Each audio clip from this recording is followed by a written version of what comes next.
So T1 gets a score that's very high up on our list. T2 gets a score that is almost perfect. T3. I'll just say it right now. I'm giving it a 3 out of 10. And the main reason I'm giving it a 3 is because, oh, look at that. Wouldn't it be fun if I gave T3 a 3? And there's really, I could justify giving it a 2. This movie is so disappointing. And I have to say, I love Star Wars. I love James Bond. And I love Terminator. They're 3 of my favorite franchises of all time. When I see something like the prequels, a lot of people are like, that ruined Star Wars for me. Yeah, they're disappointing. You know, Anakin is a pain in the ass in the first film, and in the second one, and in the third one, and Jar Jar is just one of the most horrible abominations of characters that ever existed in film history. And I look at James Bond, and when they first announced Daniel Craig, I was like, oh god, this guy's going to be a terrible Bond. I ended up liking him, but I like him. Quantum of Solace is probably the worst Bond film out of the modern ones. Well, no, it's definitely the worst out of the modern ones. I even would rather watch Die Another Day. But Terminator 3 is the most disappointing movie I have ever seen in my life. I actually went to see this movie 3 times in theaters. Oh my god! I paid twice and I snuck in once, I'll admit it. Because the second time I went, I have to go see this movie again. It can't be as bad as it was. Like, for my favorite movie of all time to have a follow-up that's that bad, I am going to force myself to like this thing. Oh. Never worked. Because this movie is so bad.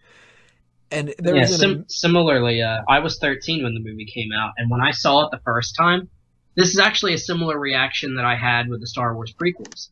I saw this movie the first time, 13 years old, and I'm like, oh my god, that was so cool. Then I see it a second time, and I'm like, wait, that doesn't make sense. Wait, that doesn't make sense either. Why are they doing this? You know what, on second thought, that doesn't work. And it's like, by the time I saw it the third, fourth, fifth time, I'm like, this movie is garbage. Mm-hmm. Like, utterly, like, it's a travesty. And it's not even that it's a bad movie in the Terminator franchise. Like, I mentioned the James Bond ones. On Her Majesty's Secret Service, to me, is one of the worst Bond films. It's hard to get through. They've got that annoying Christmas theme music in the background, and it's not even good Christmas music. It's, where did Christmas trees grow, and shit. Like, that's like a bad Bond film. This is a bad movie. Yeah. Right.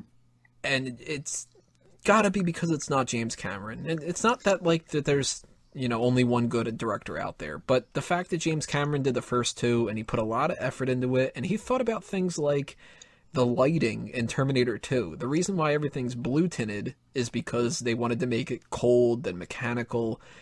They didn't think of any of this stuff in this movie. They thought of things like, wouldn't it be funny if we had a bunch of gay jokes? Wouldn't it be funny if the sound effects are a bunch of clanking metal things? And, oh, you know what would be even cooler? What if the Terminator was this chick?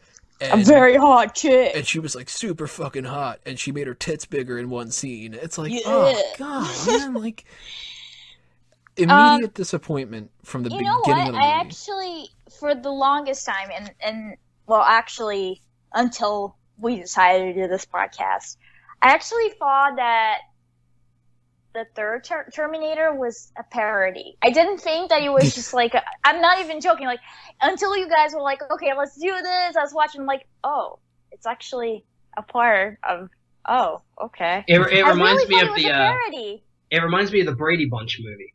Where, like, at first I'm like, oh, well, this is, like, real, right? And then you find out, oh, that wasn't real?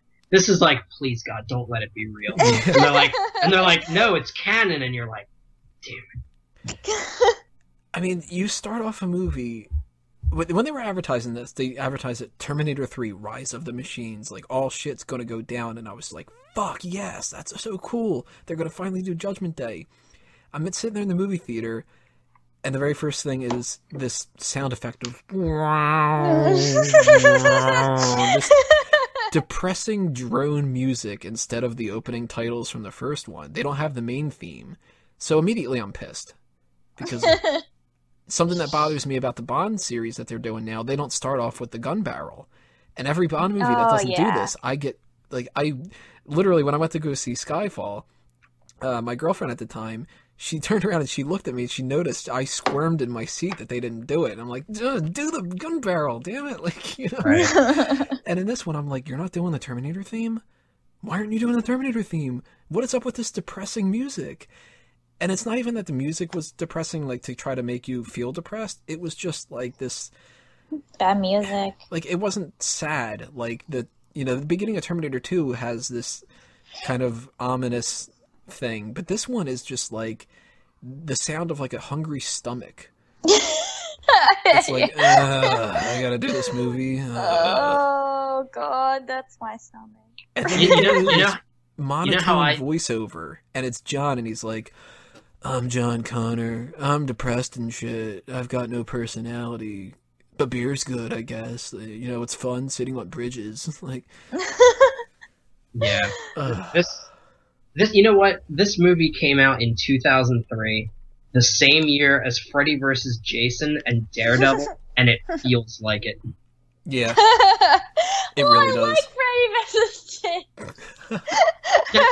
You like Freddy vs. Jason because it's so bad it's good. There's no other reason. Yeah, no, that's very true. And the director's cut of Daredevil isn't a horrible movie. It's watchable. Yeah. And I can't imagine any kind of a director's cut that Jonathan Mostow did on this being anything, probably just even more of the worst things. Unless they showed 2 seconds of the Terminator and then they cut to the credits. Yeah. If they show the very last scene of the movie and that's it, then that's amazing. But we'll get to that. Another thing that bugs me about this movie that just goes to show you how little effort they put into it. John says in the opening, or it might not even be the opening. No. Yeah, it is. It is in the opening. Okay. So that's how much I know Terminator 2. I can tell you about aluminum foil in the background and shit, right. But I don't remember what scene he says in this one. He says they sent a Terminator back in time when he was 13. No, they didn't. They sent it back when you were 10. It shows it on the goddamn screen in the movie. It wasn't even like it was up for interpretation of what year Terminator 2 took place in. They show you, before they even show you John Connor in that time period. And when they show you, you know, the older John Connor, but T-1000 opens up the police computer and it says John Connor, age 10. And the fuckers that did Terminator 3 went, he was like 13 or something. Right. That has to be what they did. There's no other explanation. Where they're just like, how old was he in the previous movie? He had to be a teenager, right? Like maybe 13? Alright.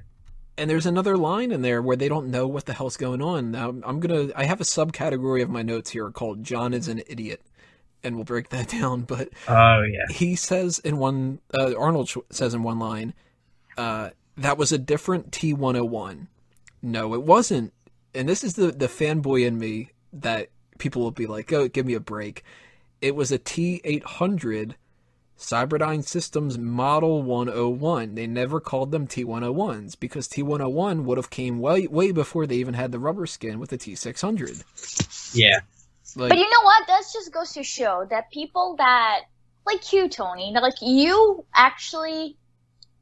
love T1 and T2. And there are a lot of fans like you that feel the same way. So for them to come up with a movie that they didn't even, it almost seems like they didn't care to rewatch the first two and live up to it. It just felt so rushed. And I don't really get how it could have been. Like, I understand movies like Saw that just got worse and worse and worse because they just had to, like, spit out a movie every single Halloween because they had a contract.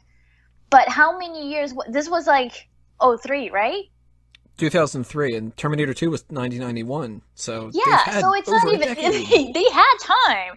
You know, it's not like they were under contract and they just had to, like, they had 6 months to get everything ready. So it's just...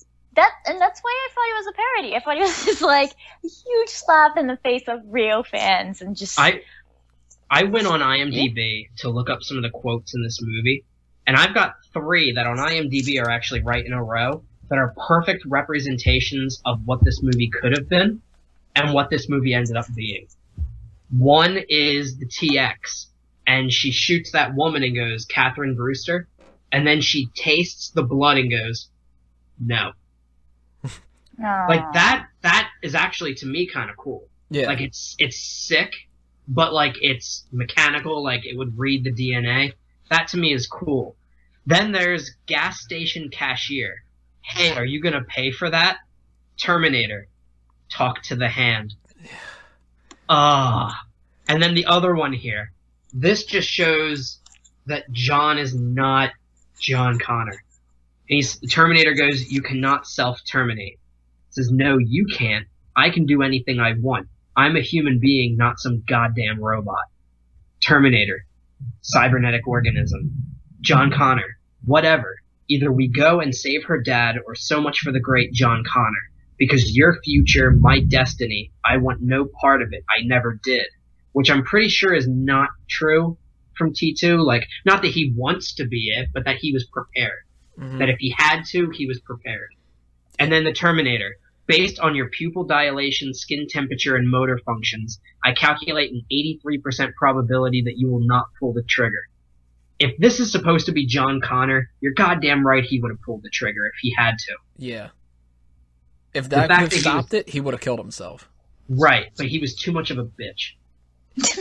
John Connor is a fucking moron in this movie. And he's not just a moron, he's a little pissant douche. Yeah. He's so unlikable. Like, you're supposed to believe that Kate and him get together? Why the hell would she ever want to be with him? She's going to get married to this guy who seems like a nice guy. Scott's just kind of like, you know, hey, let's go shopping for stuff. I hope that your dad comes. You know, he's a good looking guy and stuff like that. No problem. And then you see John and he's like, he breaks into stuff and he does drugs and he's like this grimy little wimp and he complains the whole movie. He doesn't know what the hell's going on. Like, the first time that they show him meeting the Terminator, he says, "Are you here to kill me?" No!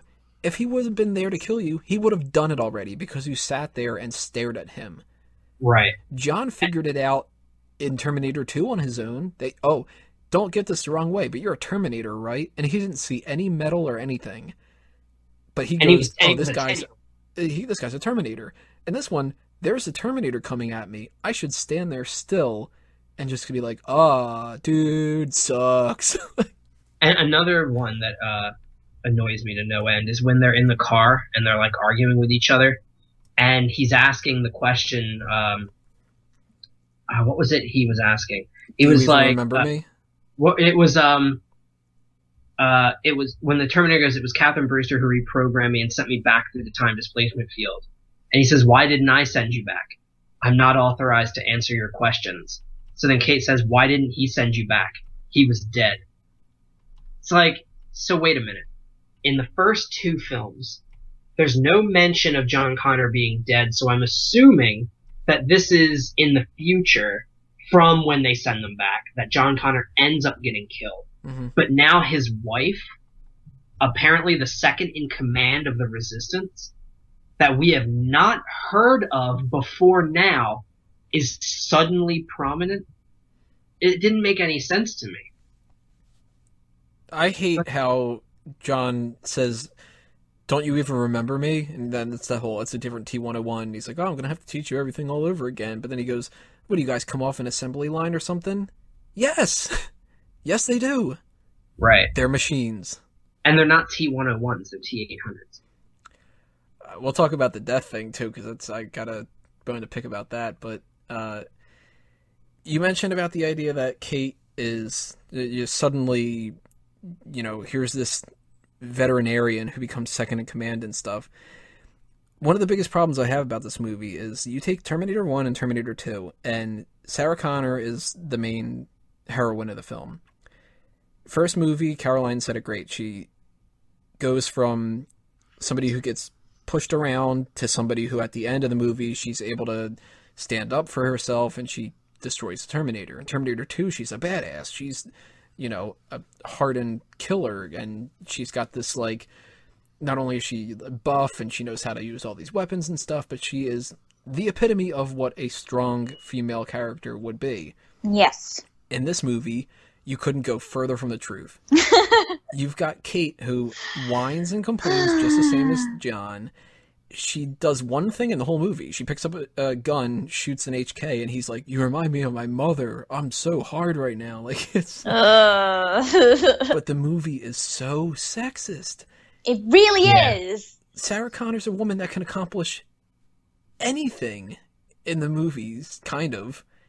And then you've got, like, the Terminatrix, you gotta call her. Really? Right. And she appears, out of all the places in the world, in the window of a clothing store. The one part I did really like is when Kate's like, "If I tell you where John is, do you promise to let me go?" And he's like, "Yeah," and he tells him where he is, and then he goes to shut the trunk, and she's like, "Wait a minute, you told me you'd let me go," and he's like, "I lied."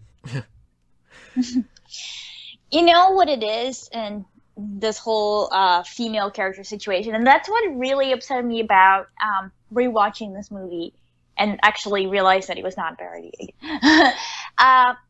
Sarah Connor was a great character. They did not think, oh, she's a good character, but she has a vagina and she has boobs, so we just have to keep reminding everybody that, she's a female, and female characters are there, just so that we have more diversity. No, like, she was a warrior.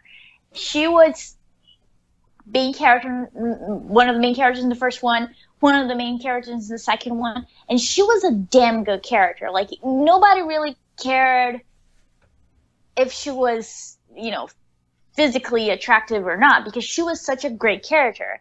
And with T3, it's like a constant reminder that, yes, we have, like, female characters.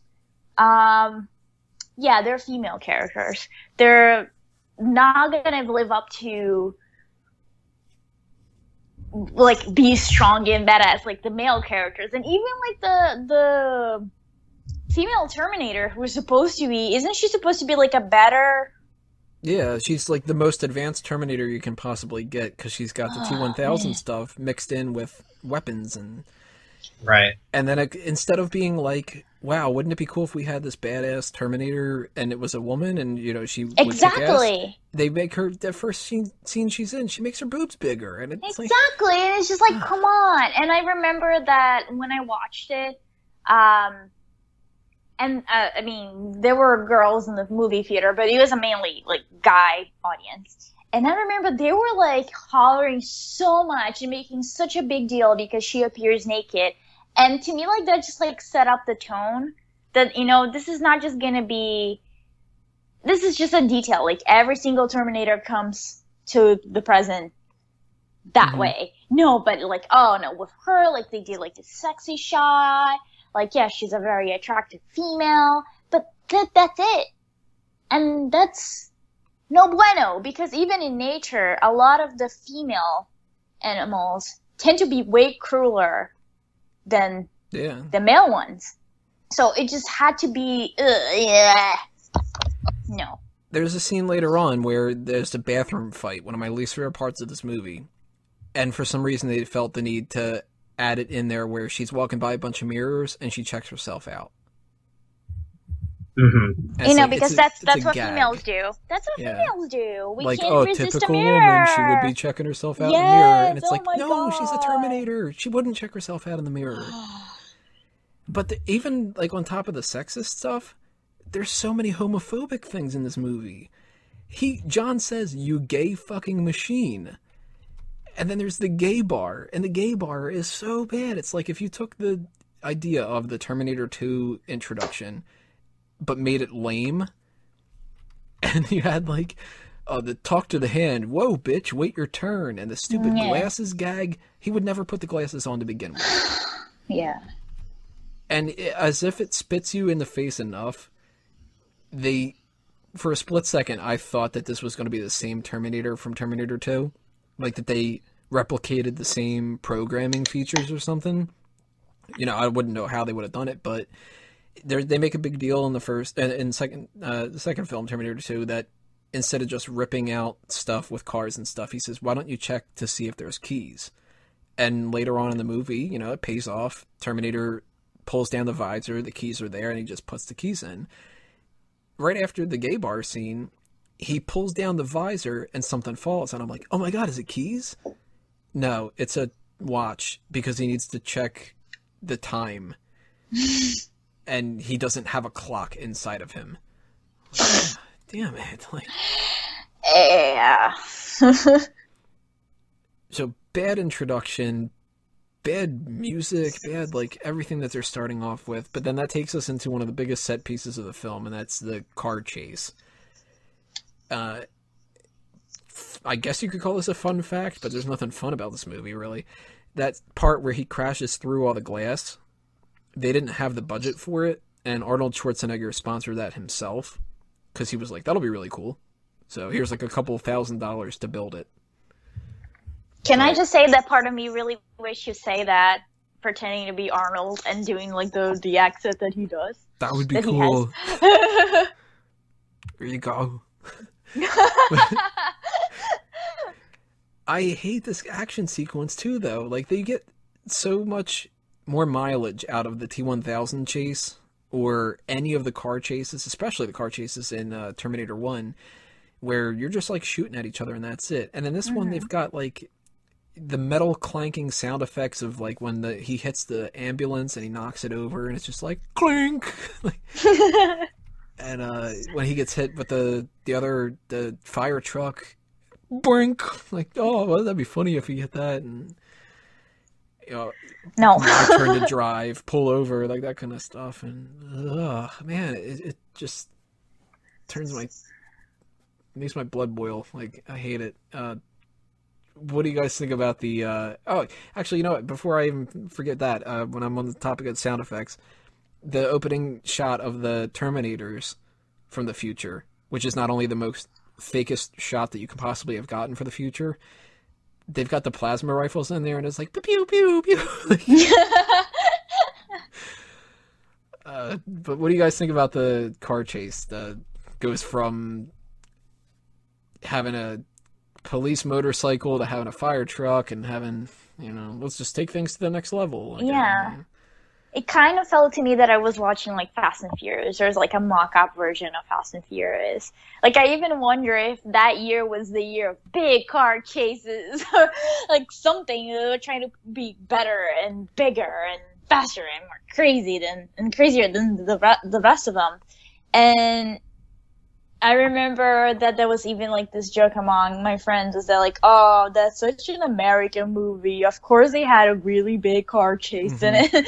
And it's kind of true. Like, if you compare that to the motorcycle chase and the big truck on T2, like, that was like over the top, but that was so freaking cool how they did it. And having like that tiny bike and having this monster truck coming after them, like, that was like simplistic in a way, that they weren't jumping around, like changing a bunch of vehicles, but it was so much more effective and much more like heart racing than this one. What do you think about that car chase, Sam? The whole fucking movie is just garbage. Like, I kind of just, man, I'm like listening to you guys talk about it, and I'm just sitting here. I mean, I'm checking Facebook right now. I'm so done with this movie. Right. Yeah. Even before the car chase happens, there's something that I found out what that note was that I noticed ahead of time. I had a note written down here that just said "fuck off." Oh yeah, I was gonna ask you about that note. I figured out what it was in reference to. It was the part before that happens, when they're still in the animal hospital, and it's the very first time that the two Terminators fight with each other. Arnold Terminator, the T-850, or the T-101, whatever. You mean to tell me that the fucking truck bounces that way and hits the TX and not Kate? That's a good point. I don't care if he's a fucking machine. He could not have figured that out, to plan that out so perfectly. Yeah. That is just a lame stunt that they were like, wouldn't that be cool if he did that? Wouldn't that be cool? Yeah. And then, out of all the places where he runs into her, he smashes the TX into a building, which pushes another car into a set of propane tanks, and it explodes. Unnecessary explosion. Yeah. Don't you think like that was the case with this movie? Is they were literally thinking, wouldn't it be cool if, wouldn't it be fun Mm-hmm. if, and kind of like storytelling or trying to provoke any emotions other than having the audience go like, oh my god, that's awesome, which I don't even think they really accomplish unless if you're the kind of person that really loved the Expendables and thought that that was like Oscar worthy, like you probably love this movie too. Maybe not, maybe even not. But I feel like that was the case with this movie. It was like, oh, let's just like put a lot of like cool, like macho stuff in this movie and go with that. It's another good example is that when she kills the fiance and she just twists in the bed. Oh, like, yeah. Something out of Exorcist. Yeah. It's pointless. She wouldn't have twisted around. She would have killed him immediately. She wouldn't have sat on the bed. Yeah. You know, unnecessary horror thing like that. It's like, what can we do to make it big and crazy and over the top? And it's just, it's not what Terminator is about. Like, it's such a dystopian future idea, and the whole idea that humanity only has this one little hope that for some reason the villains from the future keep finding different ways to extinguish, and it's all we got. You know, it's just like one person that can change the whole thing. But no, just like car chases, out of everybody. boobs getting bigger, and ugh. What did you guys think of the idea that instead of hunting down John because they can't find him, they hunt down the generals?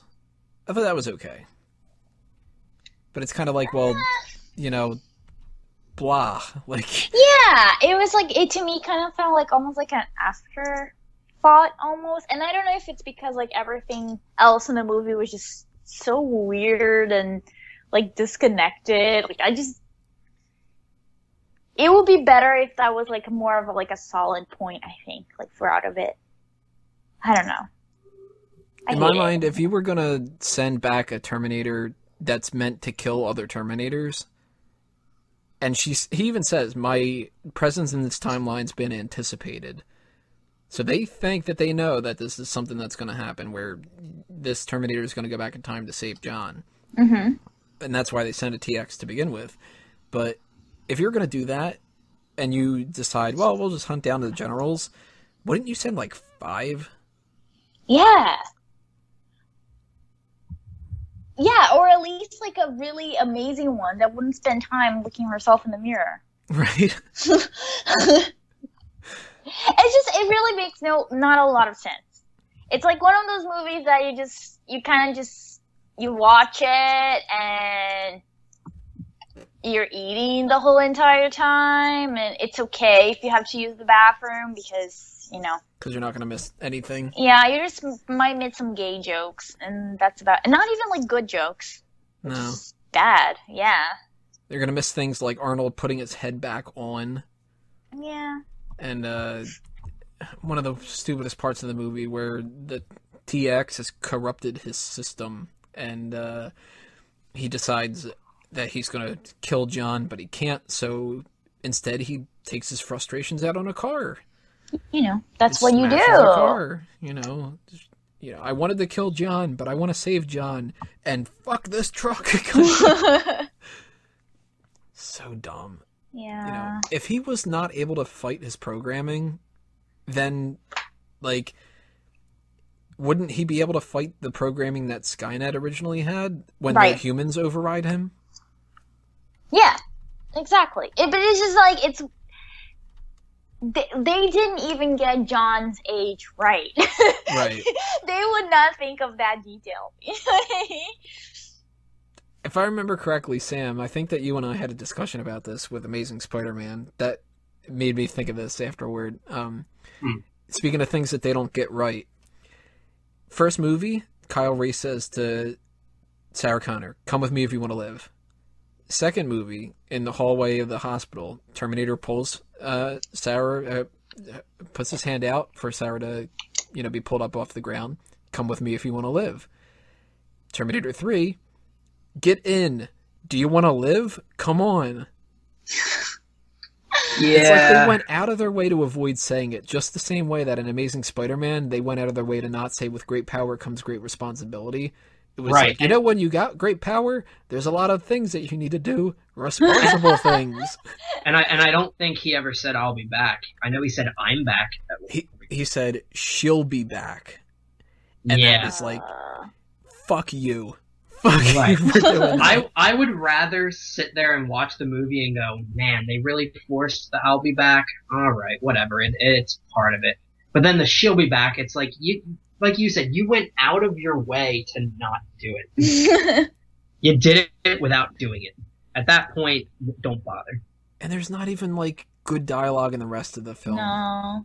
There's one line. Actually, no, there's two. I'll give him credit. There's two lines in the film that I like.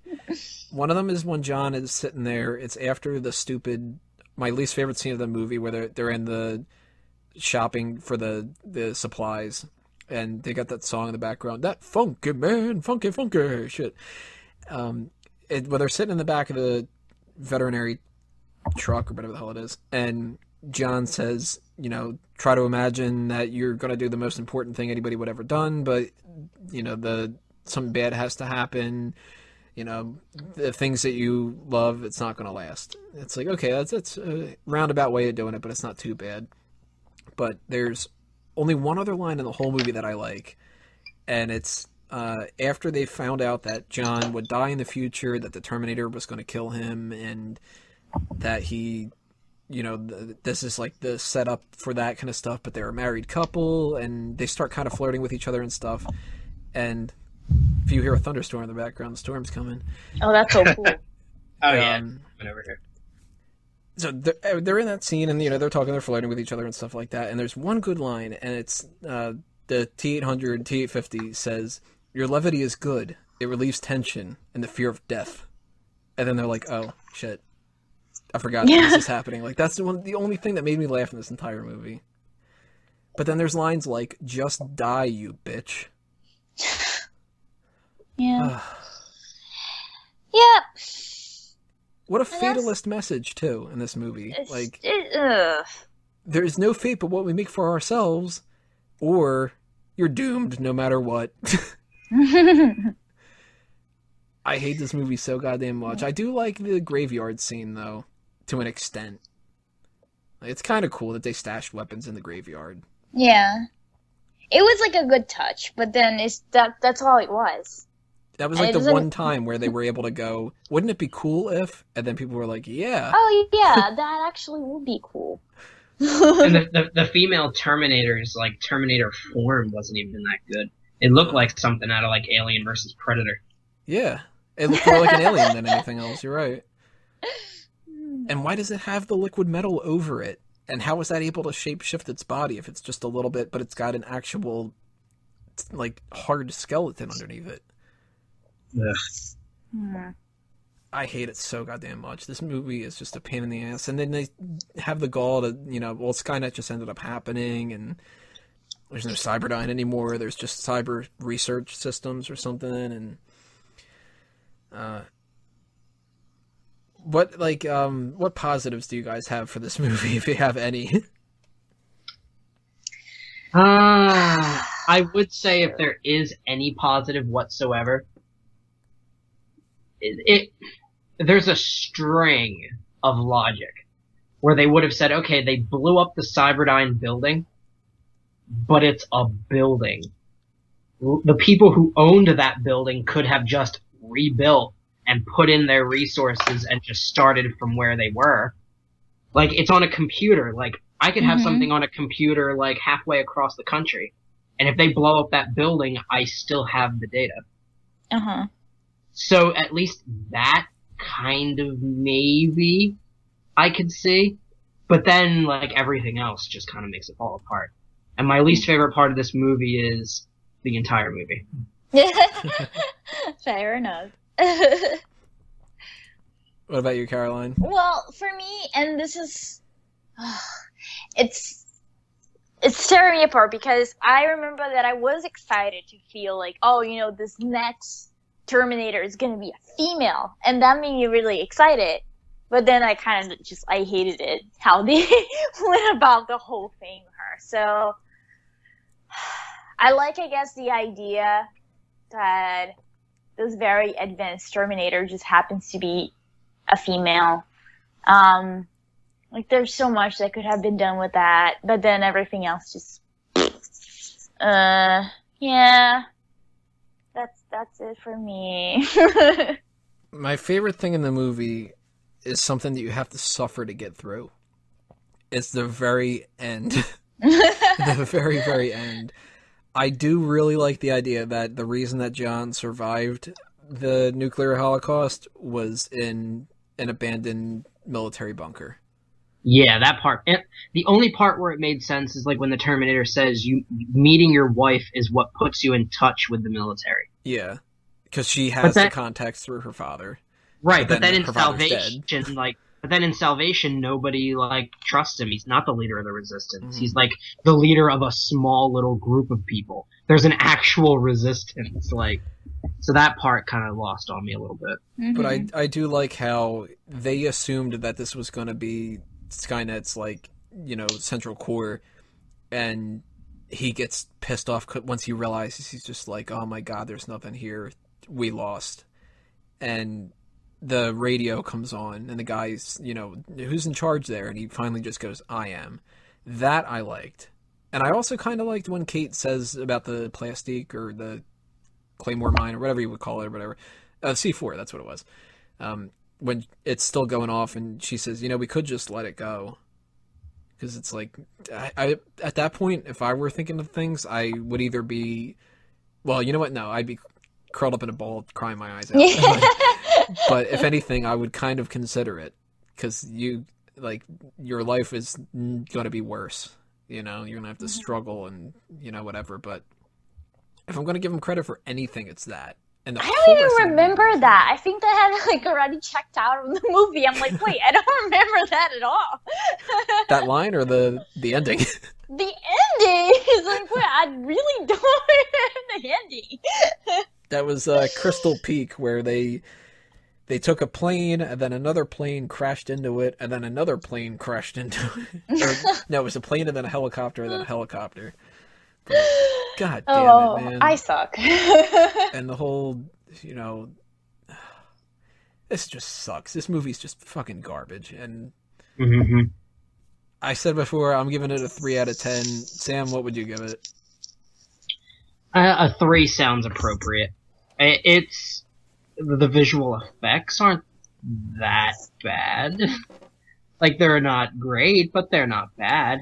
I did like the one thing that, wasn't there one of the, I don't think it was a Terminator, it was one of the Skynet robots that it controlled. Kind of reminded me of that thing, like a smaller version of that thing from RoboCop. Oh, the T1? Yeah, something like that. Yeah, the ED-209, I think is his name. Yeah. Like, some of that was okay, kind of. Like, I definitely don't recommend this movie to people. So I'd probably maybe give it more like a 2.5. Because then I don't recommend you watch this movie. Like, even if you not just even if you love Terminator. Like, if somebody said, hey,